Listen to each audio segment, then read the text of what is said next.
Caste systems and social hierarchies are nothing new to either fiction or real life. I'm sure even those of you who slept through most of your history classes have at least the most basic idea of how feudalism works after all. Peasants at the bottom, merchants and knights above them, noble lords and ladies after that, and then finally the king and queen at the top. You can name thousands of stories with these systems in them because they're not only historical, but easy to understand and can give way to all kinds of narratives. Less common are the castes being biological in nature, but that can still be seen every now and again. The Tau are a pretty good example, since by modern 40k the different Tau castes do have some fundamental differences between them. Air caste members are thin and lithe, while fire caste warriors are built like trucks, at least by Tau standards. Much less common, however, is a species or culture's caste system being biological, not only because they're needed to fulfill a specific purpose from the get-go, but because they're tools of the good guys. And yeah, that's how we get the Lizardmen. From Skinks to Saurus, from Kroxigors to Slann, the Lizardmen species all have different roles and duties within their society. All of them can and will throw down if need be, this is Warhammer after all, but each of them is just a cog in the machine that is the old one's great plan. Be that caving your head in with a mace, caving your head in with a gator death roll, or caving your head in with magic unmatched, the Lizardmen are varied and do all sorts of things amongst their castes. So let's take a look at the denizens of Lustria, and just how they go about their lives in the jungle from hell.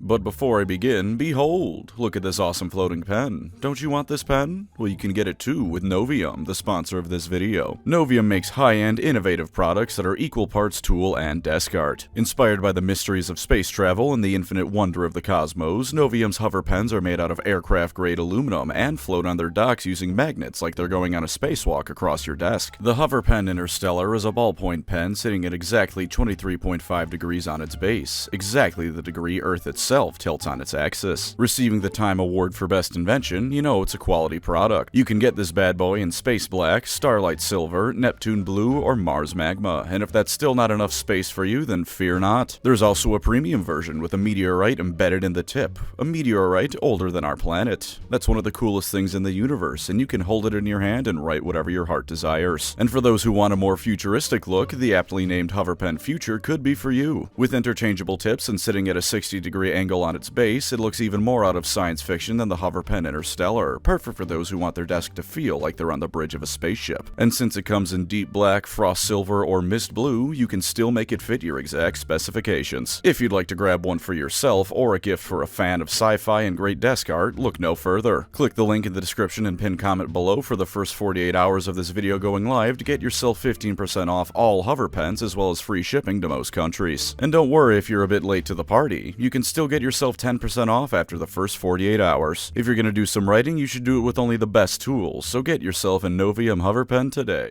Now then, time to head over to the reptile exhibit. A bit of context before we start, because I started writing YouTube videos like they were college essays and I was never able to break that particular habit. All lizardmen come from a spawning pool, a big old magical pool in the ground that makes certain types of lizardmen. The spawning pools have some variety to them, such as the size of one, and of course which type of lizardmen they pump out. When they're formed, they come out as fully grown adults, ready to do whatever their ordained task is at a moment's notice. In older lore, they used to breed normally, and it was just that humans couldn't tell the difference between a lizard man and a lizard woman, but now they're biological androids of sorts. Spawning pools can't really be changed, but they do on occasion produce a unique type of whatever lizardmen they spawn. For instance, sometimes a Saurus pool will spawn a batch of the lizards that is blessed by one or more of the old ones / gods. That pool will always make Saurus, and trying to change that will more than likely just break things, but sometimes those Saurus had a little bit more added to the recipe when they were being made. Spawning pools will be viciously defended, because the Lizardmen can't make any more of them in Warhammer Fantasy, and they can't reliably repair ones that are broken but still intact either. These pools can churn out thousands of Lizardmen, and they never seem to naturally run dry, but once they're gone, so if you somehow manage to get into eye shot of one, you're going to be pulverized by a 15-foot tall alligator wielding a construction beam for trespassing.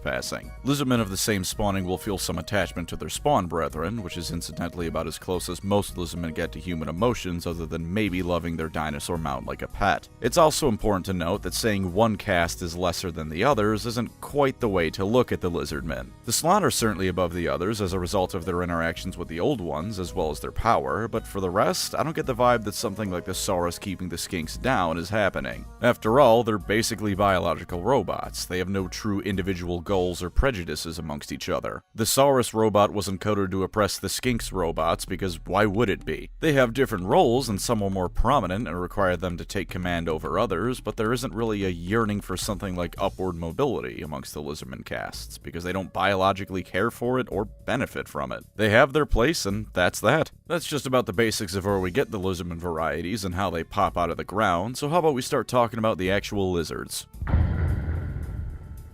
Skinks are numerically almost certainly the most common type of lizardmen out there. Their spawning pools are located closer to the edges of lizardmen cities, since while all lizardmen play an important role, the skinks in some ways are the lowest priority to protect. That's not to say they're less valuable or more replaceable. All lizardmen but the Slann are ultimately replaceable, and the skinks play the most vital roles in day-to-day lizardman life. It's just that when you're being invaded by demons, the spawning pool that pumps out more 8-foot-tall geckos should probably be protected first, because if it goes, so do your best reinforcements. Aside from the Slann, the skinks are the smartest of the lizardman species in a mundane kind of way. While Saurus can plan a battle like no one's business, and the Kroxigor aren't always just dumb brutes, the skinks are the lizards you'd want if you're trying to run a business or start some sort of trade. The logistics of the lizardmen live and die through the efforts of the skinks, for while the Slann certainly could fill those roles, they're in far lesser numbers and required for far grander tasks. Saurus, meanwhile, are bred entirely for war, and Kroxigors are manual laborers. Someone has to count all the beans, and that someone here is the skinks. They're also highly dexterous and quick with their fingers, letting them handle tasks that require more finesse than the other lizards can give. Indeed, in day-to-day life, it's the skinks that do pretty much everything.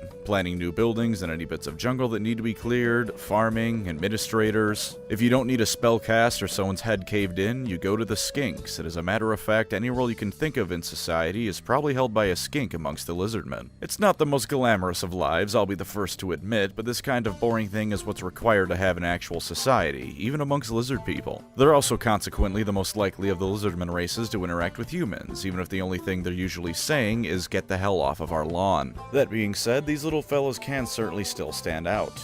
In a lot of ways, the most interesting parts of skink society is how they act like mini Slann. For reasons we'll of course get into when I talk about them, the Slann aren't always around to talk to their underlings. Maybe they're meditating, maybe they're occupied with a ritual, maybe they're dead. The skinks in these cases give out the orders of their Slann masters to the rest of the lizardmen. Skink priests speak with the word of the Slann, because once the Slann finish contemplating whatever it is they're thinking about, they tell their skink underlings their findings. Some of them can even be wizards, which, while again not as powerful as the Slann, are still a renewable source of magic users for the lizardmen to have, both on the battlefield and in general. Skink attendants to the Slann are even considered second in importance only to the Slann themselves, and the Slann can even peek through their eyes to have a glance at the world while they meditate. When they do take to warfare, the skinks have two different roles. One is that they can fill up any holes in a Saurus line, making sure that while the spots are taken up by a weaker force, they aren't left completely empty. Red-crested skinks, one of the special varieties that can pop out of the magical soup, are especially suited for this role. They're especially intelligent and far more vicious than normal skinks, and while of course not as strong as Saurus, they can still hit someone in the head just fine. The other option is as skirmishers, and in this role they're unmatched. With poison blow darts, javelins, and the ability to swim through Lustria's rivers like fish, they're a terrifying skirmishing force. Plenty of smaller forces have been slain by skinks before other lizardmen and Lustria's natural defenses can take care of them, and larger expeditions oftentimes only know they're under attack when their backlines are shot up and the jungle starts speaking great planese around them. Chameleon skinks are another type of skink that can emerge that are obviously perfectly suited for this. They blend in with the jungle not only through their skills, but because they can just match the colors of the foliage around them. Handy skill to have, I'd have to imagine. They can also occasionally be found riding the various dinosaurs the lizardmen have, be it a smaller cold one or a larger troglodon. The riders of the troglodons often tend to also be wizards, because a dinosaur can only be made cooler by having a wizard on top of it. On the tabletop, they're sure enough suited for these roles. A bog standard unit of skinks isn't going to blow anyone's mind away with their performance, but for 80 points and with 8 inches of movement, they can get behind the enemy or somewhere else inconvenient to riddle them with ranged attacks. And if they're being used in melee, that can be either to soften up some enemies before they reach your lines, or just to fill some gaps and give other units a cheap screen. Again, 80 points for 10 models ain't bad, especially one with a decent amount of firepower like skinks. A skink oracle on a troglodon is a lot tougher because he's riding a dinosaur. It has acid spit because of course it does, and it's a wizard.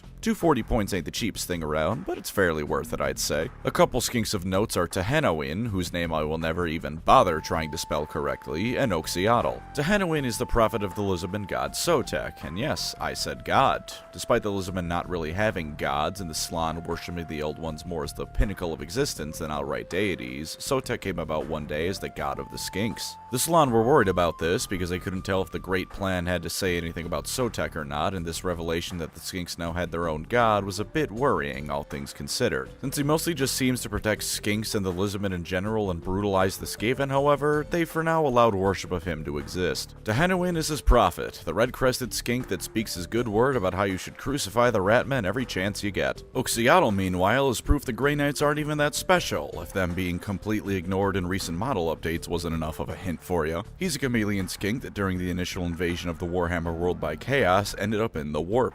And so, he started waging guerrilla war against the forces of Chaos, in the realm of Chaos. He's been doing this for about 7,000 years real time, and because it's the realm of Chaos, it could have been far, far longer. He was making more blow dart projectiles and poisons out of warp stuff the whole time, and I believe he was even perma-killing demons. He made it out during the end times and wasn't killed on screen, instead disappearing back into Lustria to continue his hunt. For most people, this would be a fairly confirmed if off-screen death, since the end of the world isn't really something you can run away from in a setting without space travel. Of course, on the other hand, Oxiatl had just re-emerged from the warp after thousands of years, so it's not like he couldn't just go back in again, and the Lizardmen do have spaceships. So who knows exactly what he's up to right now by Age of Sigmar, but I'd be willing to bet he's kicking ass and taking true names once again. Oh, there's also Tic-Tac-Toe. Yes, his name is a pun. Almost all Lizardman names are some kind of play on words like that. Tic-Tac-Toe rides pterodactyls into battle, and one time banished Be'lakor back to the realm of Chaos by dropping a rock on his head. You don't need to know more about him than that, because what else needs to be said about the Red Baron of Lizards? Skinks, like I said, aren't the most prominent lizard of the Lizardmen, but they're still an important part of the faction, because all the background things that need to be done are handled by these guys. Even if you despise Skinks and refuse to do anything but run the death blob of Saurus, you should still appreciate these cute little dudes. They're back at home doing all the hard work so your lizard space marines can go kick ass. Oh, and one final thing, they apparently love the taste of human flesh. Normally, lizardmen eat the various insects and whatnot that live in the jungles of Lustria, and for the longest of time this was all they ate. Then eventually, humanity and Warhammer fantasy hit the point of the tech tree where they could cross the ocean, and they found out from the first few explorers that humans taste real good. So if you needed another reason to avoid Lustria, that's as good a one as any.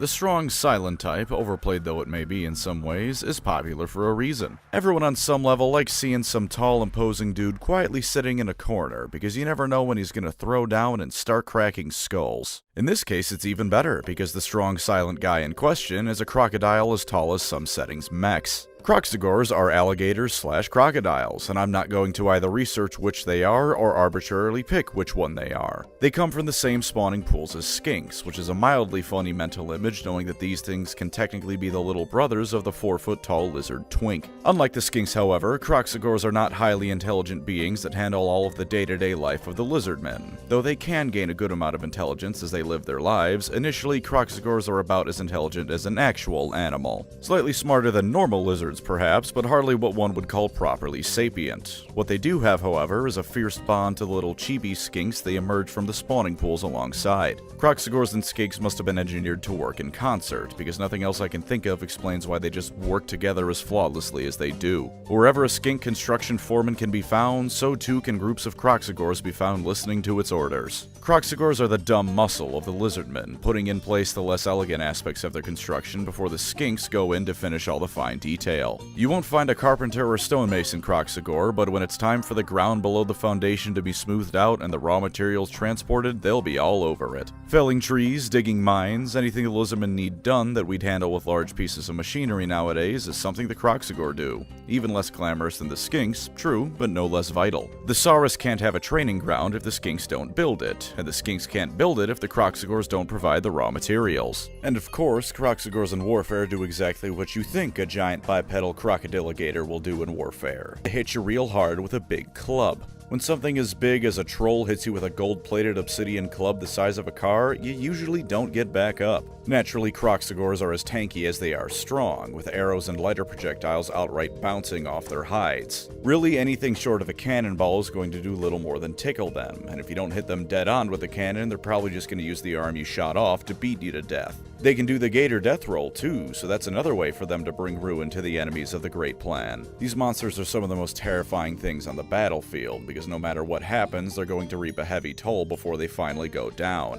It isn't elegant, it isn't complicated, and it doesn't matter. The Lizardmen have giant aladiles, and you do not. To make them more dangerous, Total War introduced lore that as time goes on, they become intelligent in matters of warfare, if nothing else. True, their battle plans will still end with you getting your head smacked off like a golf ball, but now they can implement actual tactics and strategy to make this happen. Anyone facing off against one of these ancient Kroxigors would do well to respect their might and knowledge, lest they become another casualty against the Great Plan's defenders. The most famous Kroxigor is of course Nakai the Wanderer. Believed to have been spawned in the now ruined temple city of Tlanxla before chaos entered the world, Nakai, true to his name, wanders around the world. All across the planet does Nakai travel. He doesn't usually bring presents to good boys and girls, however, because Nakai's appearance is 99 out of 100 times foreshadowing that a massive battle is about to occur wherever he ends up. On the bright side, with his help the Lizardmen more often than not win these battles, because once he starts swinging he doesn't stop until everything in front of him is dead. When Chaos first invaded the world, he killed so many demons that they started avoiding wherever he was at. Chaos was so afraid of this dude that they keep track of the zip code he's in. When the Skaven invaded Lustria en masse once, he swept aside not only hundreds of rats minimum, but a diseased pestilence rat ogre that had been getting stronger throughout the entire fight. He nearly died from his wounds this time, but some skink priest healed him up and he just walked right off. He continued wandering around until the end of the world, and at least if Total War is anything to go by, would occasionally have an army of Lizardmen form around him, figuring he was going somewhere important. His last appearance in fantasy was him bursting into a fight to save Gorok, and together they slaughtered enough Skaven to build a literal mountain of their corpses as the moon Morsliab came crashing down around him. This unfortunately had to be stated out of universe by Josh Reynolds, because GW was in such a hurry to end the world they forgot to mention half their characters. But it's a fitting end for a warrior such as he. Shame he's ass in Total War, but since he's a Horde faction, this is a surprise to absolutely no one who's played the game. Kroxigor tabletop stats in Age of Sigmar sure enough are brutal. With 3 health each and a 4-up save, they're pretty tough, and their weapons are strong as well.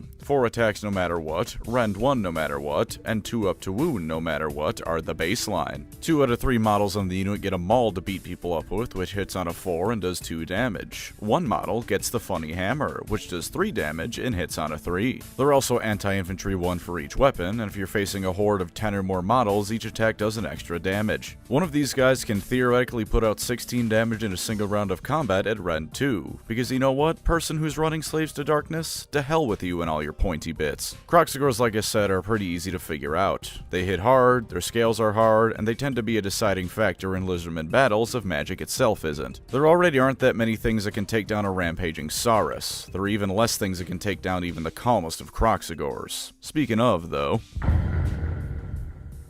the Lizardman version of your standard trooper is an 8-foot-tall gecko man with scales as hard as diamond and the muscles to rip apart a steam tank with, if you give him enough time. For a bit of a history lesson, Warhammer Fantasy used to be a cold but still vibrant world, with all sorts of different species, landscapes, and perhaps even some never-before-seen fantasy races. Then the old ones showed up, looked at what they saw, and said all that was stupid. So they made the Saurus and had them wipe out every single last being that didn't fit in with the Great Plan. Few survivors remain, most prominently dragons, who still had to flee Lustria, and the orcs, who were both accidentally brought with by the old ones and simply too brutal and cunning to be totally crumped like that. While they do begin life as little tadpoles in the spawning pools, they feast on insects until they emerged fully formed. To anyone who was able to observe the process, all they would see is the end bit where a space marine-sized lizardman walks out in perfect unison with hundreds of his newly formed battle brothers. This new unit of Saurus warriors is completely in sync, wordlessly following the commands of their unit leader, who himself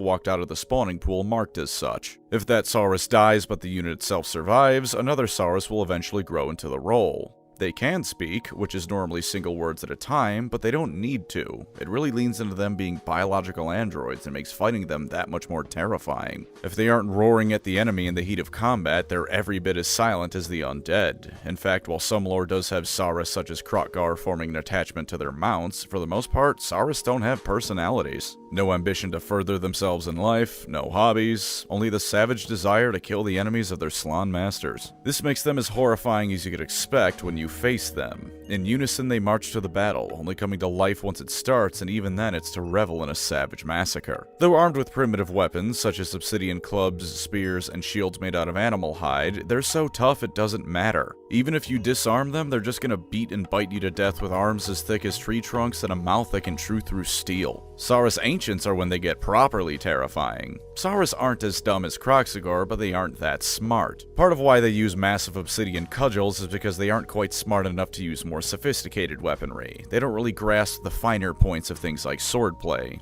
But the Ancients, those who've been around for hundreds if not thousands of years, they learn. They learn everything, from the cultures and practices of those they most often face to the landscapes they frequently travel, and most importantly, they learn proper warfare. Saurus generals can be some of the smartest on a planet, in a fashion that's not all dissimilar to Necron leaders. They're cold, calculating, and though they may have a pulse and blood, they were created to be the unflinching sword of the Old Ones. When the oldest of Saurus go to war, entire nations can burn after they're done, as they use millennia of accumulated knowledge to grow more effective at leading the Lizardmen into battle. It should also be noted that certain Saurus are spawned with the ability to instinctively tame the Cold One dinosaur mounts the Lizardmen use, which is both cool as hell and terrifying. Imagine being told one day that the enemies you're facing not only ride dinosaurs, but can instinctively communicate with them. I'm surrendering. That's it. I'm out. I am not cut out for that fight. Some Saurus also spawn as Temple Saurus. They aren't particularly special in terms of having unique ability or anything, but they're tougher, stronger, and probably just a little bit smarter. These are the honor guard that surround the temples of the Slann, decked out in the best armor the Lizardmen can craft, with the sharpest of pointy sticks on the ends of their clubs. In case you think that isn't all that special, imagine the Adeptus Custodes. Now, instead of coming from a plain old human, they come from someone who already would have been Space Marine sized anyways. Really makes you appreciate how much author fiat went into the end times, because these things shouldn't be losing to anyone. The two most prominent Saurus characters are Kroxigor and Gorok. Gorok was an albino Saurus, which means he received the quote-unquote blessings of every single Old One at his spawning. He's an effective commander as fitting both his age and heritage, I guess we'll call it, but also a brutal warrior. He supposedly never failed when put in command or told to go seek out the toughest enemies, and while I wasn't around to see him on the tabletop in fantasy, I did play Total War, and he's absolute BS there. Gorok's an oversized Saurus to the point of almost being a Kroxigor, and he hits like it for sure. He's absurdly tanky in Total War, and his lore mentions how no matter how wounded he gets, he isn't impeded in the slightest. When his end times fate essentially says the only thing that could take him out was a moon made of solidified chaos landing on him, I believe it. Also, while somewhat unrelated to his lore or anything, in Total War he starts with Lord Kroak right out the gate. I don't know why the game tells you the Empire, High Elves, or Cathay are the recommended starter factions. Those guys are all on different scales of being combined arms armies that require different units and more to function properly. Gorok's start involves telling Lord Kroak to throw a sun at your enemies and then promptly going on to win the game. Kroxigor, meanwhile, rides a Dinobot. Spawned in the ruined temple city of Zodal, he was thrust into greatness right after Chaos first breached the world. While the city fell fairly quickly, the Slann mage priests were able to cast some magical help over their Saurus warriors before they fell. Kroxigor and his spawn brethren took to the jungles and waged guerrilla warfare on the demons in their fight to freedom, killing countless thousands if not more. It's like that time Chaos invaded Katakan, only the Katakan jungle fighters in this case were 8 feet tall and knew nothing but hate. By the time he made it out, however, his allies were dead. It was just him and his loyal Carnosaur mount, whose name is Grimlock. Yes, Grimlock. Makes me wonder if somewhere out there there's a corrupted Carnosaur mount the Skaven stole called Meg Atrin, or Devastator. Kroxigor was eventually summoned by Mazdamudi himself to presumably give an account as to what happened, as well as to receive a magical prosthetic arm called the Hand of the Gods. It fires magic missiles out of itself, just in case you thought you'd be fine as long as you stayed away from the T-Rex riding hate monster. In the end times, he was the front line of defense against the Skaven, pushing back the first wave handily and only really coming into real trouble in the second. This time the Skaven were led by Lord Skrulk, who, while I'm suspect of his commanding abilities, I have full confidence in how disgusting he is. He's so riddled with disease that one swing of his plague sensor called Grimlock to die immediately as he dissolved into soup. Kroxigor was not a fan of this, since Grimlock was the only friend he had left and also a Dinobot, so he grabbed Skrulk's plague sensor with his prosthetic, crushed it in his hand, and then ran the rat through. A Verminlord retreated with Skrulk's body, so the kill wasn't totally confirmed, but Kroxigor may have actually survived. He was ordered by Mazda Mundi to retreat to their spaceships, and so he grabbed another Carnosaur and took off. While I don't believe he's specifically been spotted in Age of Sigmar, I wouldn't be surprised if he made it. His model made it to the game, if only as a generic character, and he's been the only survivor against endless chaos hordes before. I wouldn't be surprised if somewhere in the mortal realms Kroxigor is continuing his crusade, the last defender of Zodal still giving it his all to bring forth glorious, hateful slaughter to the enemies of the Slann. While not tabletop, he does have such skills in Total Warhammer as neutralize chaos, obliterate the undead, purge mankind, and annihilate the beastmen among other racially profiled buffs. You don't seem to understand, young Empire player who thought a jungle adventure sounded fun. There is no great plan here. You're just getting jumped. On the tabletop, Saurus are sure enough still powerful, even in the ramped-up scale that Age of Sigmar delivers. 2 health, a 4-up save which becomes a 3-up save on an objective, and 2 attacks that hit and wound on 3s with Rend 1 are nothing to sneeze at. These aren't the best things in the game, sure, and they're reasonably pricey at 160 points for 10 models, but they're just solid infantry. Weaker units than them will be crushed underfoot, and tougher or stronger ones will still likely find them a wall that needs to be broken down before anything else can be done. Saurus Guard, meanwhile, are much like their role in fantasy. They're the same thing, but better. With a native 3-up save regardless of if they're on an objective, they also have 1 additional attack. Combined with giving both themselves and any nearby Slann a ward save of 5-up means that if they're close by, these guys aren't likely to go down easy. Even if at 120 points per model, they definitely aren't cheap either. They're much more situational than normal Saurus, but if you've got a Slann in your army, you may as well take 1 unit of these guys. 120 points for a 2-way 5-up ward save is worth it in my books, and if you're feeling bold, it may even let you get away with charging the Saurus into melee range with the Slann behind them. Saurus Old Bloods are good commanders with a 4-up save, 7 health, the ability to let nearby Saurus more reliably wound, and letting them fight immediately after he does instead of the more normal order of things. A Saurus Old Blood on Carnosaur has the prosthetic Kroxigor head that shoots lasers, helps other Lizardmen cavalry charge more reliably, can strike first against wounded monsters, and gives -2 to control to nearby enemy units in combat with it. That's a nice and understandable ability. I too would be afraid of meleeing the T-Rex. As for its damage, it's an omnicidal lizard riding a T-Rex. It has a lot of health and hits about as hard as you would expect,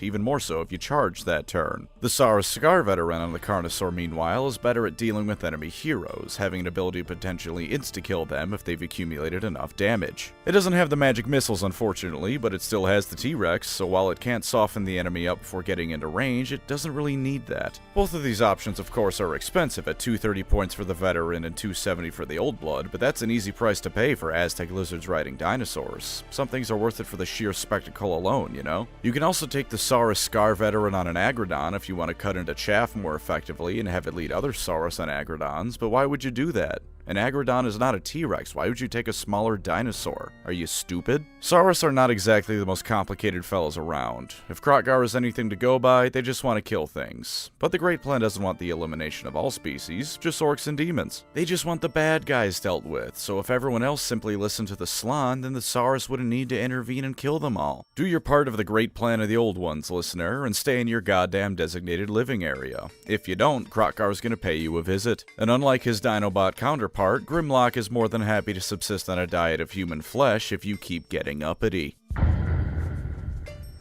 The final cast of the Lizardmen, and easily the most important in the grand scale. Fun fact, though they are fat frog people, they can walk. They just choose not to, because after chaos breached the world in the Great Catastrophe, it became tainted to them, disrupting their contemplation and magic. They are quite literally too pure for this world. The Slann were formed to be the direct underlings of the Old Ones themselves as they were shaping the world. In much the same way the Skink priests direct others on the Slann's guidance, so too did the Slann direct the Lizardmen according to the Old Ones' directives. Each spawning had its own purpose, and naturally as you go from 1st to the 5th generation of Slann, they become weaker and weaker. But that's relative, of course. Kroxigors. A 5th generation Slann would only be weaker than the greatest wizards of other factions, and once you get to 2nd generation ones at the most, they're essentially unrivaled. The purpose of all of them, I couldn't find, but I have some relatively educated guesses to go off of. Going in reverse order, I couldn't find anything for the 5th generation, but since they're the most common, most active, and the youngest of the Slann, my guess is that they were created to directly lead Lizardmen armies. The old ones towards the end of their time on the Warhammer world did seem to get a bit desperate to finally create that last race that would oppose chaos. These Slann might have been, if not a fallback plan, a sort of stopgap measure to help fight off any lingering threats the old ones wanted cleared, or at least to ensure the Lizardmen had something left after they departed. They came before the Great Catastrophe by only about a few centuries, so perhaps as the old ones realized what was coming, they made one last generation to help hold the line. The 4th generation, meanwhile, had 2 tasks: to create the World Pond, also known as the entire goddamn ocean, and maintain the warp gates the old ones used to transport material to the world.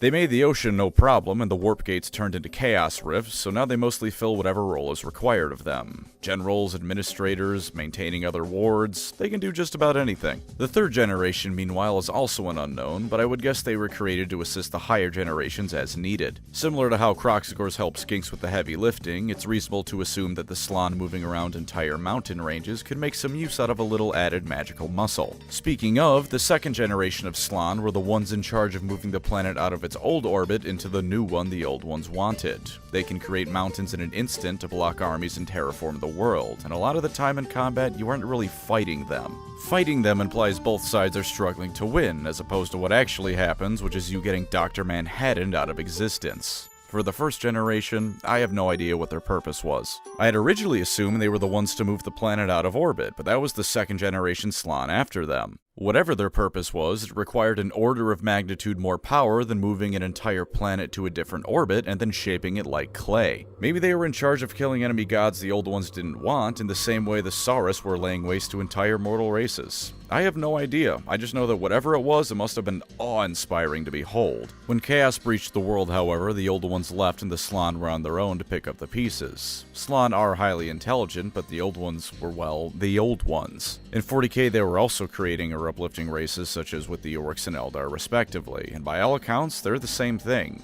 Perhaps not literally, different if connected universes and all that, but basically the same thing. While the Slann are smart and powerful, that's nothing compared to the old ones, and they were left to fight off this massive demon invasion essentially alone. In the fighting, countless Slann had perished, perhaps over half of them, and all of the 1st generation had died as well. They helped the elves create the vortex at the center of Ulthuan and did hold the tide off, but the damage was irreparable. Whether they were handcrafted by the old ones or had their own spawning pools, either way, no new Slann were coming from here on out. Now they inherited a broken world and only the fragments of the old one's master plan, which was either never told in full, only told in full to a select few that were now dead, or was entirely written down on the gold plaques the Lizardmen so love, and thus had to be found and translated before anything could be done with them. This massive problem has led to the circumstances that most Slann can be found in. In day-to-day life, a Slann could completely change the course of a given group of Lizardmen by ordering them what to do, and they do in fact do this. The problem is they don't know what they're supposed to do. While they are intelligent, they're still sort of biological androids programmed for certain tasks. They're smart enough to think about these tasks in a different way and accomplish them through methods perhaps not initially thought of, but they were made to do the old ones' bidding, and now the old ones are gone.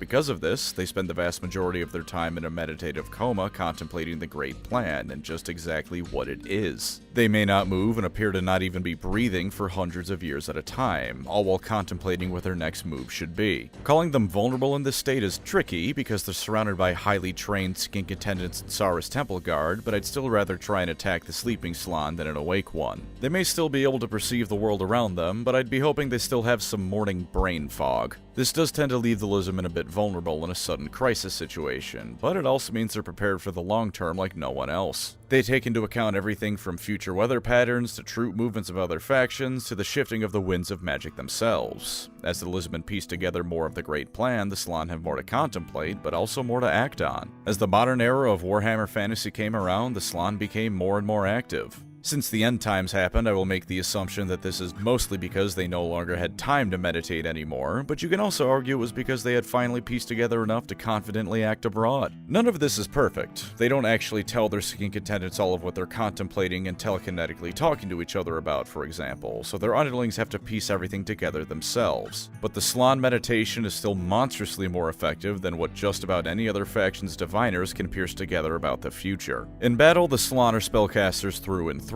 weaving spells that unmake entire armies. Remember, the 4th generation's job was to create the entire ocean and maintain the warp gates. That's what the second to last and second weakest Slann are capable of, and there's still plenty of them around, relatively speaking. Once they start slinging spells, there's not a damn thing anyone can do to stop them without massive amounts of preparation solely to deal with the Slann. The biggest weakness of the Slann truly is that they don't really leave Lustria all that often and spend most of their time asleep, because they are a race of magical frog neats. Quick enough raiding parties, or potentially even entire armies, can be deployed before the Slann can be roused from slumber, and while such an action would probably result in a given invading army's destruction, they can wreak real havoc before being destroyed. The Order nations like the Empire, High Elves, and Dwarves may think twice about the cost of life before setting sail for Lustria to wreck the place up. The Skaven, Demons, and Orcs don't give a damn at all for one reason or another. The most important Slann to know about is the one in your general vicinity, but for named characters, Mazdamundi and of course Lord Kroak are the big lads in charge all around. Mazdamundi is something of a leader for the Lizardmen as a whole. He's one of the 5 remaining 2nd generation Slann and has no problem throwing his power around. While he does spend time in contemplation, he's more proactive than most and also has no qualms about showing the younger races their place in the Great Plan. His total war ending involves him getting power from the Vortex to enact the Great Plan in a rather brutal way. It ends with the narrator going, "Commence the purge," and a shot of the Vortex with flowers all around it. Being generous, there is new life uncorrupted by chaos coming into the world, and the Lizardmen do focus on the outright evil factions the most. Being realistic, Mazdamundi in Total Warhammer has a diplomatic penalty with pretty much all of their factions, and is noted for being the most active and warlike Slann around. I really don't think Adolf Frogler has much in the way of hesitation when it comes to ass-blasting some uppity humans or elves back to Kingdom Come if they get in his way. He also made an entire mountain range come into being when the Dark Elves decided to invade Lustria once upon a time.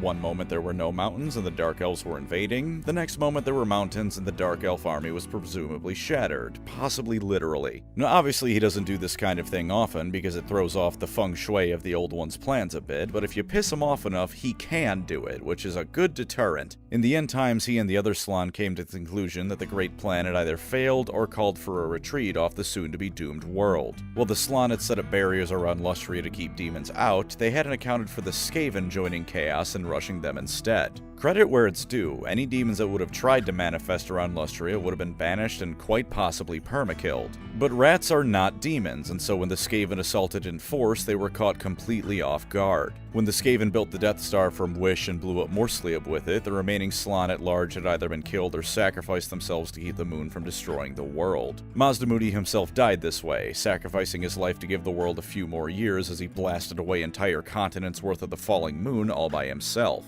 His death is also incredibly sad, to be honest. Slann keep themselves floating on their magical mobility scooters with their magic, but the effort of destroying the moon fragments completely drained Mazdamundi of his magic and he fell off of his. He tried to crawl his way back to his favorite spot in his temple city of Hexawaddle just to feel the breeze on his skin one more time, but he died before he could reach it. Why did you write that, Games Workshop? What possessed you to kill the fat, genocidal computer frog wizard in the saddest way possible? No one needed to read that. That was completely unnecessary. It just hurts to read. Of course, Lord Kroak arguably makes up for the saddest death sort of Snorri in all of Warhammer by being himself. Lord Kroak, and I need you to hear me out on this one, could probably have beaten the Emperor of Mankind in a fight prior to his ascension to super godhood on the Golden Throne. Again, hear me out. Lord Kroak is a first-generation Slann. As such, whatever his task was, it required more power than that needed to move entire planets across the solar system. Already we're surely in the realm of godly power with that, but it doesn't stop there. He was likely one of the Slann to teach the elves how to properly wield magic, which is pretty impressive, but rather low-key. Then, chaos invaded. Lord Kroak in the temple city of Ceta held up a magical shield that kept all demons out for decades. Eventually he couldn't do it anymore, but instead of just dropping it, he had it explode outward, which killed 100,000 of them at once. Chaos promptly sent another endless horde, which is when Lord Kroak decided he was truly done with this nonsense. so he started casting magic and eventually time froze. Now this in itself is powerful, but hardly unique to him. The Emperor could do it, Eldrad could do it, Mephiston could do it. Eldrad and Mephiston are certainly powerful, but definitely not gods. Thing is, Lord Kroak didn't stop time. Reality itself ground to a temporal halt because he was putting out so much magical power that all of the universe was fucking lagging. You know how in a Paradox game, once you get to the late game, it takes like 5 seconds for a single day to pass because there's so much going on all at once? It was like that, only also your ping is currently at 1100 and everything is completely out of sync. The dude stopped time as a side effect of his actual spells. Holy shit. Of course, 12 Bloodthirsters, presumably with the direct and constant blessing and intervention of Khorne to keep them from disintegrating, did manage to reach him and chop him into pieces. Didn't matter. He died, he was well and truly dead, he just didn't care. You know that scene in Seven Psychopaths where Christopher Walken's character has a gun pointed at him and he just goes, "I don't care"? It was like that, but to the concept of death itself. With one final massive spell, Itza was entirely cleared of demons, and presumably because Lord Kroak soloed like half of Chaos's invasion force, the vortex was set up and the day was saved. For a while, Lord Kroak was revered with the same passion the Old Ones in Sotek themselves were. Whenever the Lizardmen needed something especially dangerous dealt with, they'd wheel his corpse out on his palanquin and he'd blow it up. And then the end times roll around, and we're still not done. Lord Kroak realized that the end of the world was here and someone had to do something about it. And so, he simply intervened. He willed himself back to life, redirected the remaining fragments of Morsliab onto Lustria and the Southlands, and teleported some of the remaining Lizardmen to safety. He more than likely ensured the Lizardmen were able to not only reach their spaceships, but escape the planet without being crushed by orbital debris, and bought enough time for the Incarnates to potentially save the world and eventually become the new gods of Age of Sigmar. Given some AOS lore hints that the Great Plan accounted for the End Times and Age of Sigmar, he may have done that knowing what would follow. And again, his resurrection is once again complete OP bullshit, because he wasn't resurrected. No skink priest or his mummified skink attendant, who incidentally also hangs around in death to keep him safe from melee combat, casts some sort of resurrection spell or ritual. The gashes rise and the increase in death magic didn't bring him back. It wasn't even some last vestige of the Old One's power or an artifact that brought him back.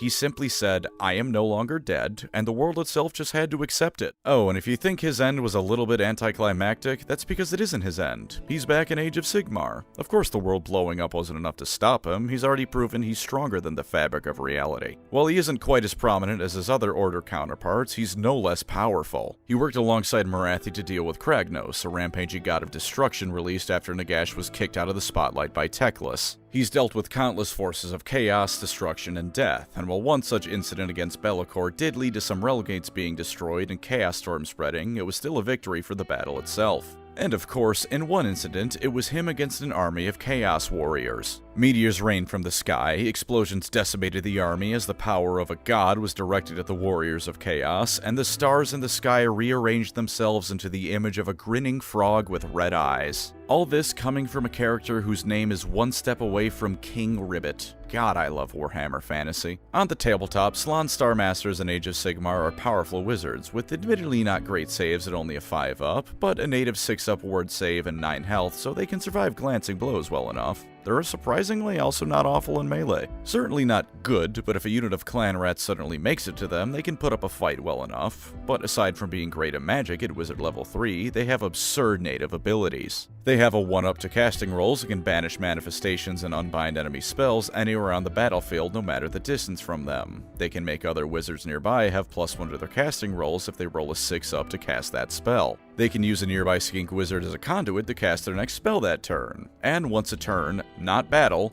turn, they can bring back a destroyed unit at half strength rounded up, as long as it had at least 3 models in it. You can't bring back any dinosaur reinforcements, but you can sure as hell bring back some Kroxigors. At 280 points, take a Slann. You will not regret it. If the saves bother you, snag some Temple Guard to give them and the guard a 5-up ward save, then go to town on the Wormbloods that defy your will. And of course, Lord Kroak. He's a whopping 450 points, so you're certainly paying the big bucks for him. He's also a level 3 wizard, but he has 18 health and a 4-up ward as well as a 4-up normal save. That's already insane, but it's both helped and hindered by his Dead for Innumerable Ages ability. Whenever he takes damage, you roll 3d6. You add the total of the dice to the total amount of damage he received, and if the total number of those combined is 20 or higher, he dies. If it's lower, he heals to full next turn. So on the one hand, if you're absurdly unlucky, 2 damage going through can kill him. On the other hand, you can deal 16 damage to him, the guy playing Lord Kroak rolls 3 ones for his dice roll, and then despite technically taking 19 damage, he just heals back up to full health next turn. His other abilities are like the normal Slann but buffed. He adds 2 to his casting rolls and 1 to unbinding rolls, and of course can unbind spells and manifestations anywhere on the battlefield. He can do the casting spells through Skink Wizard's thing, and while he can't cast the reinforcement ability, he can cast a spell that looks at 3 enemy units within 18 inches of him and just deals D3 mortal damage on each unit. He can cast this spell multiple times a turn, because he is Lord Kroak and you will not be leaving this fight alive. Slann overall are disgustingly powerful. That's it. They're absurdly powerful, and you do not have the ability to take them on. Only the named characters of Warhammer can do that, and only the most powerful of them at that. Warmbloods beware, because you are being measured to a fat frog and being found wanting. And those were the different types and castes of the Lizardmen. Though not all of them are made equal, all of them are made equally important. The Lizardmen can't truly function with any one of them missing, and it's nice to see a faction like this where the whole really does come out to be greater than the sum of its parts. Thank you as always to my wonderful channel members. You are the humble skink to my Lizardmen, bringing forth all the necessary support needed to bring forth a great plan. If you'd like to support the channel, feel free to subscribe or become a member. Either way, thank you for watching and take care out there.